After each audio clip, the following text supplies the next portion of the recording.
your man out of Japan, Jay Contra here, and I was asked another really interesting question that has actually kind of been going around in my head for a while now, especially because of some personal events that have happened to me. So that question was, when is it time to stop collecting? Now, I'm going to say that I'm just going to put this as when is it time to pause collecting, or when is it not get out of collecting where you sell off all your stuff? I don't see a point in my life where I would ever get rid of everything. I may get rid of a few things, get rid of some of the fat of the collection, but maybe I can start this off by just going back into my collecting past, going into the reasons why, and then getting into the reasons why you shouldn't be collecting at a particular point. There is, of course, going to be the financial reasons. You shouldn't be going into debt. You shouldn't be spending more than you have when you're collecting. That's just sort of very basic, but I want to talk about this in a metaphysical sense. When should you stop collecting? But in order to get that, we need to start from why you start collecting. I think I technically started collecting video games way back in the GameCube era. Back when I first got my GameCube, I had a bunch of games. Before then, I think like a lot of people, where the games that I had for that generation of system, I would sell the console and the games to GameStop, and I regret that to this day. But I would sell the games so that I could then afford the next video game system that was coming out and all the new games that were coming out. But it's really since I was in middle school and since I was buying GameCube games that I really stopped doing that, and I started holding on to what I had. The first retro game that I ever bought was Super Mario RPG. I remember very specifically going to this retro video game shop where I used to live in Illinois. And for some reason, I just saw that they had a copy of Super Mario RPG. I still had my Super Nintendo. I didn't have any games for it. I didn't even have a controller for it, but I still had the console itself. Weird situation, but it was $20 for Super Mario RPG. And back when I was in high school, that was a lot of money. I didn't make all that much money in high school, so, saving up for Super Mario RPG was a big deal at the time. I bought it, I played it, and although I didn't end up going out to buy any more Super Nintendo games, a couple of years later when I was in college, I ended up just going to this used electronics store. They had like shelves and shelves of like old PC parts and computers, and they also had a little game corner. And I remember going through the things there, and then just randomly some employee came along and had this Tupperware that had an N64 and almost every game that I had when I was a kid. It had Perfect Dark, Rogue Squadron, Majora's Mask, a couple of other games. And I was just like, this is exactly what I want.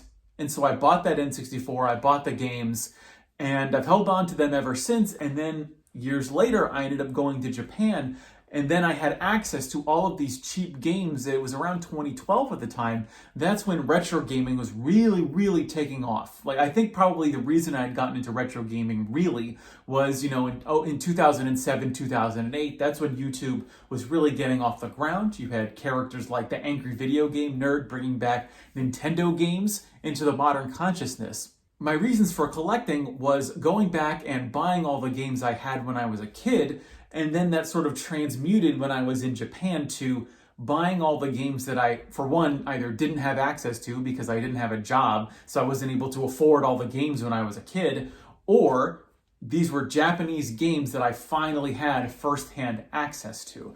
So those are my reasons for collecting. But then bringing it around into when you should stop collecting, because something I want to talk about now is that actually, I haven't bought a video game in the last couple of months. And now that's for the main reason is that I had to quit my job in order to move because of some family things.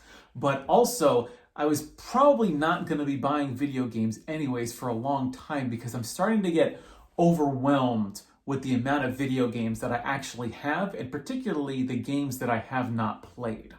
And so that brings me to when you're thinking about collecting, or when you're thinking about progressing when collecting, is that you need to have goals in mind. Something I think that I learned too late in my collecting hobby is that you really need to have a goal. You need to have an end goal. And I sort of had one actually when I was starting out when I was in Japan, because my goal was to collect every N64 game. The only problem is that by the time that I achieved this goal, it actually took me a while. It actually took about, I think I want to say 6 years to collect every Japanese N64 game. By the end of it, I hated the N64.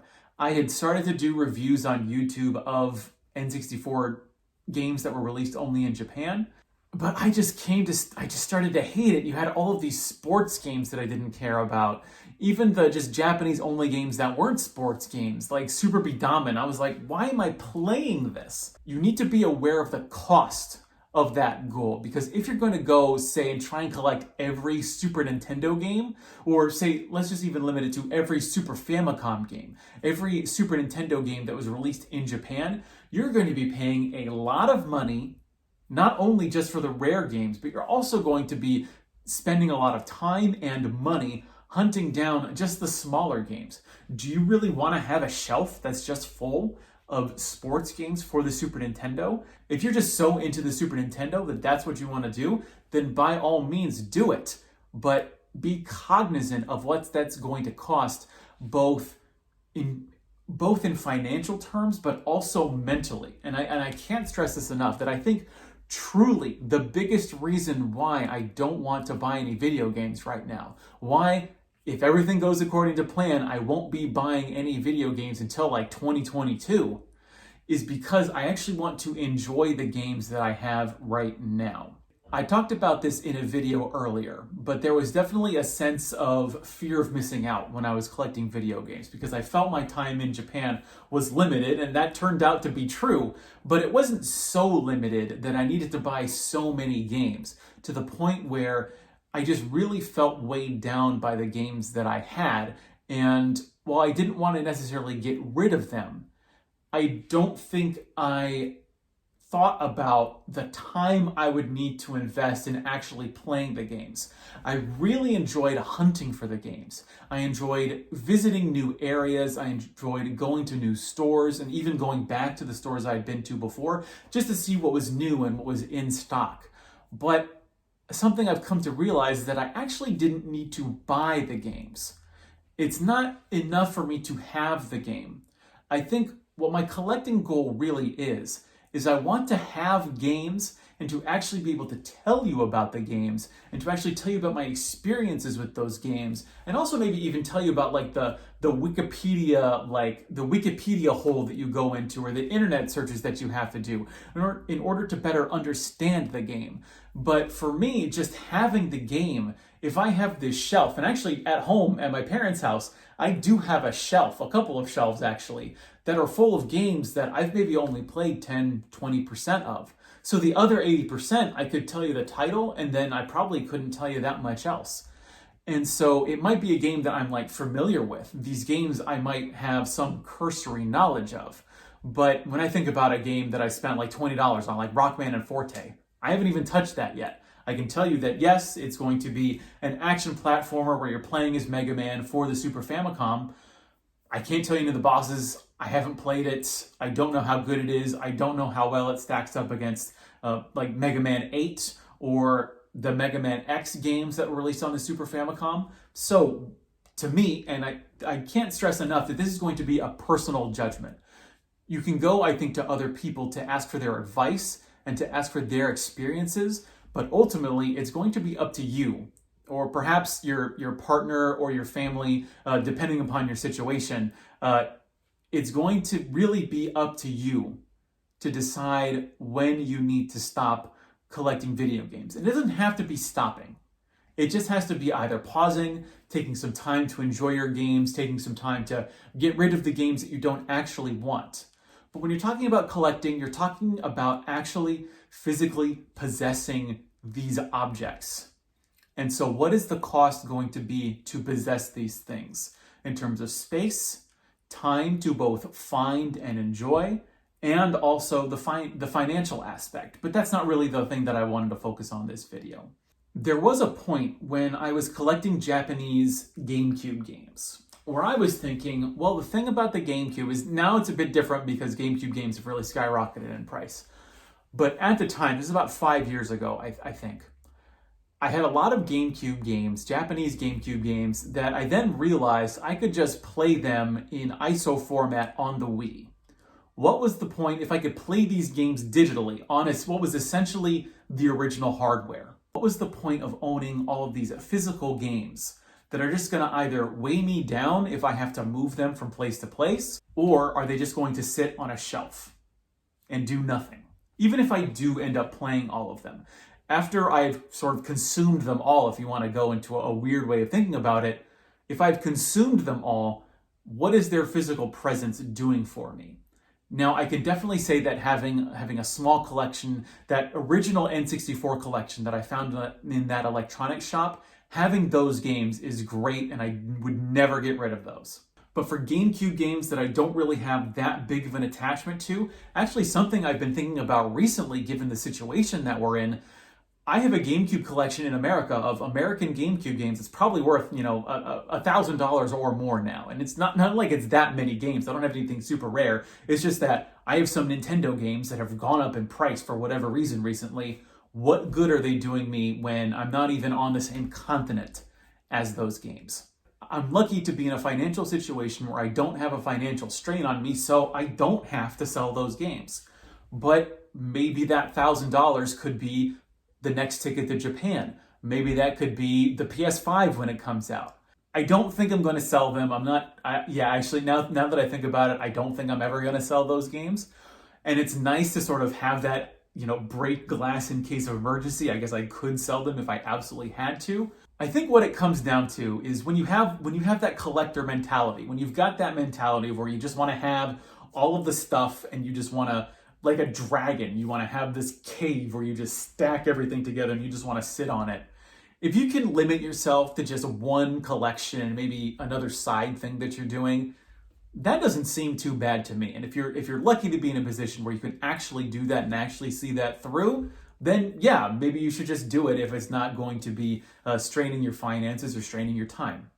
But you also need to be consistently asking yourself the question, what is the point of having all of this? Because if you have really significant doubts, then that's probably the time that you should either think about pausing, stopping completely, or getting out. But also think about what your goals are and what you see your collection being in the next year, 2, 3, maybe even 10 years. I think something that we should also consider is that we don't need to trick ourselves into collecting these games. We don't need to think that we're collecting games so that we can preserve them for future generations. There's organizations that are doing that way better than any one individual possibly could. We're not doing this so that we can pass them on to our kids, because realistically, our kids are going to be playing games that are way advanced that they might not even have any interest in games from 20 years ago. And I'm talking about like 2000. Who knows what kids are even going to be playing come 2030, 2040. You shouldn't be forcing your kid to sit in front of a television and play the GameCube just because that's what you had when you were a kid. If they end up enjoying the GameCube because they see that's what you're playing, then that's great. But don't think that you're buying all of these GameCube games just so that you can pass them down to your children. You need to be collecting these things for yourself. And in the end, if you're not doing it for yourself for good reasons, and you're not doing it because it's part of a plan, then yes, maybe that's when you need to stop. That's just my personal story with collecting. I'd love to hear everyone else's. Just leave me a comment on the video. And if you like to collect for something else, like I'm especially interested in Neo Geo collectors. For some reason, I'm really interested in hearing the story of people who collect for the Neo Geo, either because it's what they had when they were a kid, or if it's something they came to later. But that's something that's really fascinating me right now. But if you like to collect for another system, I'd love to hear why. Your man out of Japan, Jay Contra. Thanks for watching, and mahalo.